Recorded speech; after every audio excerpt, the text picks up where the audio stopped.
ball games. It was very gettable, but it was very, very tight tonight. They called this ball game extremely tight, and you had to work around some foul trouble for pretty much this entire ball game. It was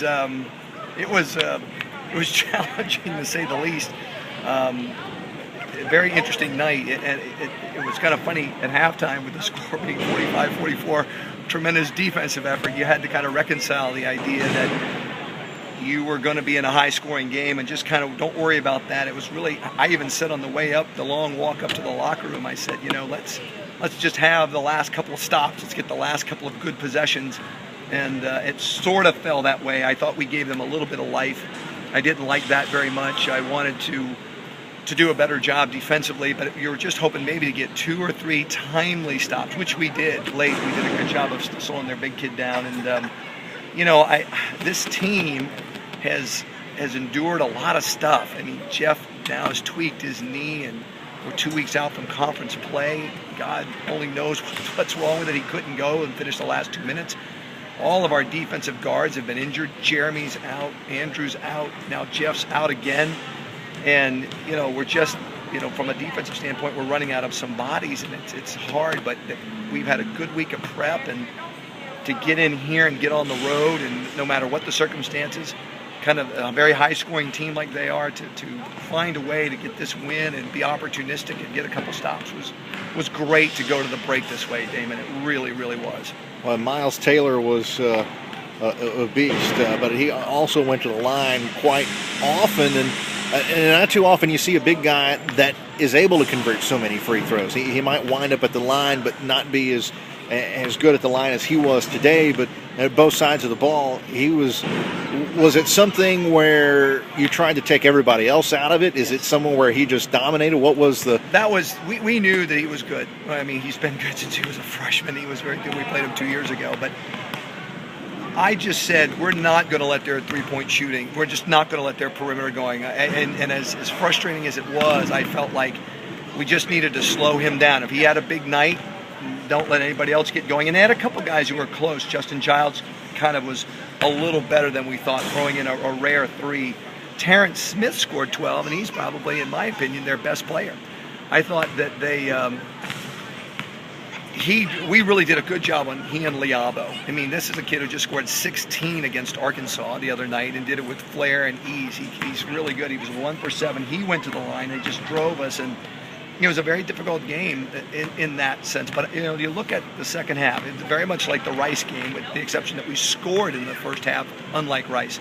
The second half, 31 points. We did a much better job. We adjusted. I thought our length bothered them a little bit. I thought we took advantage. Perhaps they were a little tired because of the way their schedule fell during the week.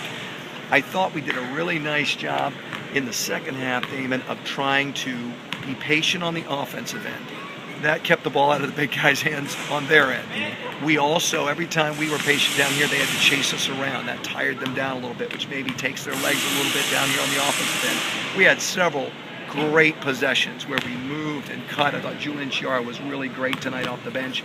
It was a tremendous team effort. You look at this with Ochi with 18, 9 for Julian off the bench, 12 for Josh as a starter, Antonio with 12, Devontae with 9, and then a 7 and a 6 and a 7. I mean, some really good team contributions, and 3 guys in double digits, and that's what we're capable of. So in the second half, only 4 turnovers. They had 4 turnovers as well. It was 10-1 at halftime. I thought that really kept them around. We made a couple of bombastic errors, if you will. We were doubling the ball up top, and Ochi had just made a 3, and he got down here, and he doesn't sit in the middle of the paint and zone while we're doubling up top, and the big guy rolls in for an open basket. We'd been stopping that all night. That was at Forrest. We got to stop with 4.6 seconds, and the ball bounces right past Forrest. He's unable to respond, react, and grab the ball, and they get a 3-point play. Those little plays, despite all their free throw shooting, those were the little plays that worried me that somehow we would give it away. But, we got down 4 points or so. They had a little bit of a working margin, and we come up with big plays, play it time after time. We kept attacking them. I thought our offense looked really good. I'm still not sure about us defensively, but good enough in the second half. And a great win. I thought these guys had great focus. We really drove them hard Monday, Tuesday, Wednesday.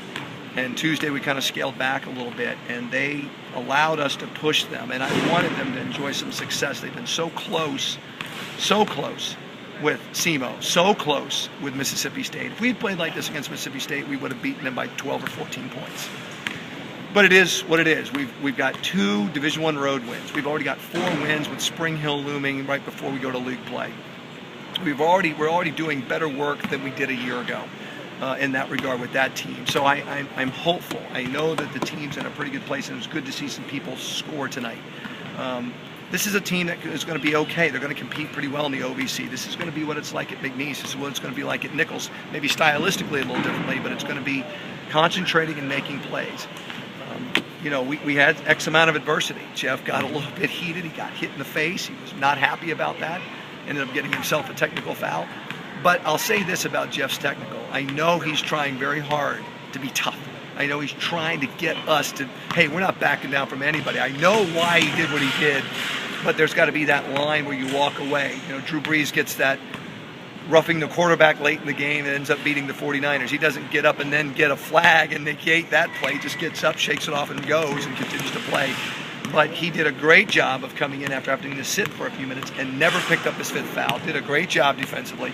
I looking at the film, I thought Z and Antonio Benton had at least 2 great plays, including a block.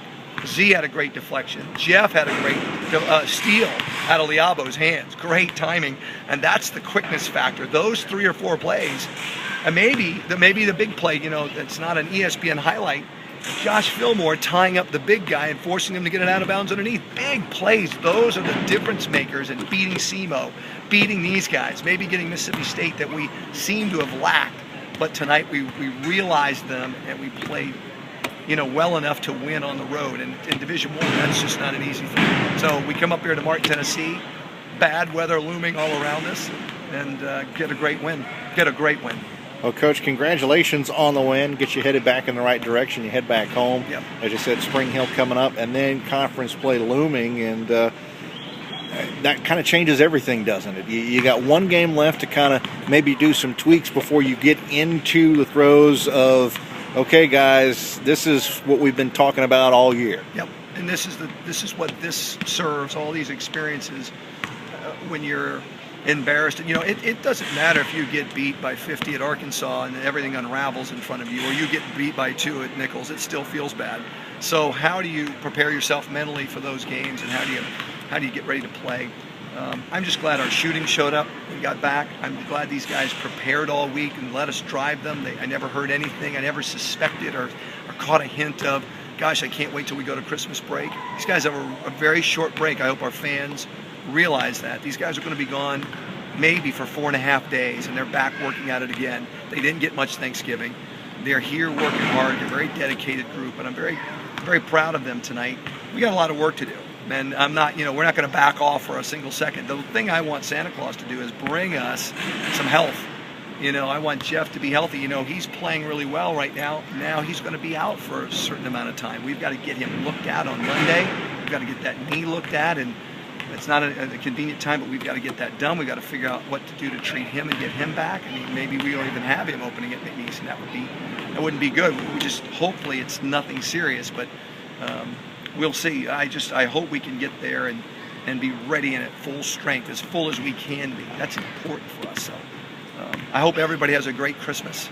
I appreciate so many people on our campus that do things, from you and our administration and all the coaches that work with us and the other student athletes. It's been a great fall so far, and I hope we can get ourselves healthy and continue to improve and make a great run. But I wish everybody a Merry Christmas and a Happy New Year, and stay safe, and hopefully we'll see some folks out December 30th for Spring Hill and get some good mojo going for conference play. Well, Coach, thanks a bunch. Congratulations on the win. Merry Christmas, and we'll see you on the 30th. Very good. Thank you.